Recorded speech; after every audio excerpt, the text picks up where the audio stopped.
আমি কন্যা শিশু, স্বপ্ন গড়ি, সাহসে লড়ি, দেশের কল্যাণে কাজ করি। প্রতিপাদ্যে ঝিনাইদহের জাতীয় কন্যা শিশু দিবস উদযাপন। আমি কন্যা শিশু, স্বপ্ন গড়ি, সাহসে লড়ি, দেশের কল্যাণে কাজ করি, এই প্রতিপাদ্য নিয়ে ঝিনাইদহের জাতীয় কন্যা শিশু দিবস উদযাপন করা হয়েছে। এ উপলক্ষে ঝিনাইদহ জেলা প্রশাসকের সম্মেলন কক্ষে জেলা প্রশাসন ও মহিলা বিষয়ক অধিদপ্তরের আয়োজনে বুধবার ৮ই অক্টোবর সকাল ১০টায় এক আলোচনা সভা অনুষ্ঠিত হয়। অতিরিক্ত জেলা প্রশাসক সার্বিক সাইফুর রহমানের সভাপতিত্বে অনুষ্ঠিত সভায় প্রধান অতিথি ছিলেন জেলা প্রশাসক মোহাম্মদ আব্দুল আওয়াল, বিশেষ অতিথি ছিলেন পরিবার পরিকল্পনা বিভাগের উপপরিচালক মোজাম্মেল করিম, এলজিইডি নির্বাহী প্রকৌশলী মনোয়ার উদ্দিন। বক্তব্য রাখেন ঝিনাইদহ জেলা রিপোর্টার্স ইউনিটির সভাপতি এম ই কবির, দোকান মালিক সমিতির সভাপতি আনোয়ারুল ইসলাম বাদশাহ, তহুরা খাতুন, নাছরিন ইসলাম এবং মিরাজ হোসেন। অনুষ্ঠানে স্বাগত বক্তব্য রাখেন মহিলা বিষয়ক অধিদপ্তরের উপপরিচালক ইশরাত জাহান। প্রধান অতিথি বলেন, কন্যা শিশুরা যেন অবহেলায় না থাকে সে লক্ষ্যেই এই দিবসটি পালিত হচ্ছে। তিনি বলেন বাল্য বিবাহ, আত্মহত্যা প্রতিরোধ, শিশুদের পুষ্টি, টিকা প্রদান, স্বাস্থ্য, শিক্ষা এবং নিরাপত্তা দেয়া আমাদের দায়িত্ব। সে লক্ষ্যে মহিলা বিষয়ক অধিদপ্তর অনেক প্রকল্পের মাধ্যমে নারীদের অধিকার রক্ষায় কাজ করে যাচ্ছে। আলোচনা সভা শেষে বেশ কয়েকটি স্বেচ্ছাসেবী সংগঠনের মধ্যে অনুদানের চেক বিতরণ করা হয়। পরে তারুণ্যের উৎসব উদযাপন উপলক্ষে ঝিনাইদহ কেন্দ্রীয় শহীদ মিনার চত্বরে পথনাটক, শিউলি ফুল মঞ্চস্থ করা হয়।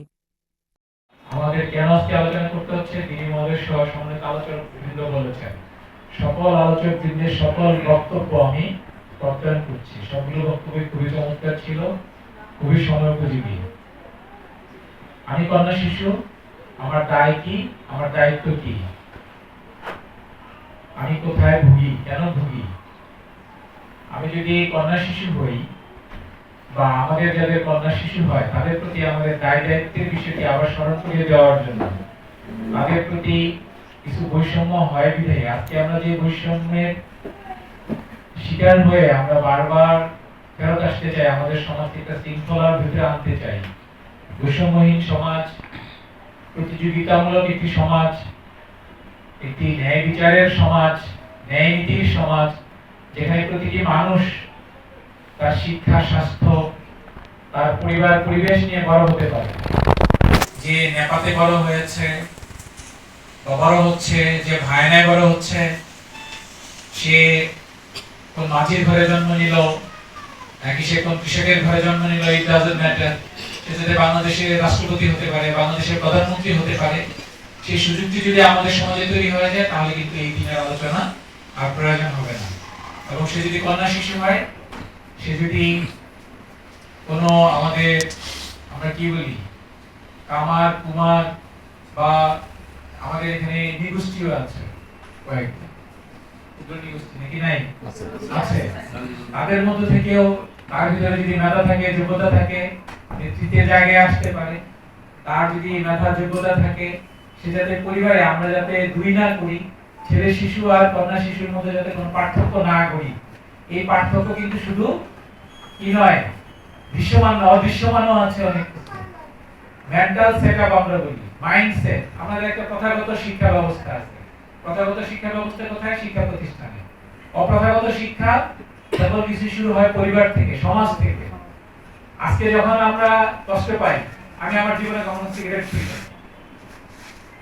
আমার তো ক্রেডিট, এটা আমার ক্রেডিট, আমার পরিবারের ক্রেডিট। আজকে একটা কন্যা শিশু ওপেন সিগারেট ধরবে, এটা আমি আমার প্রত্যাশার জায়গায় নয়।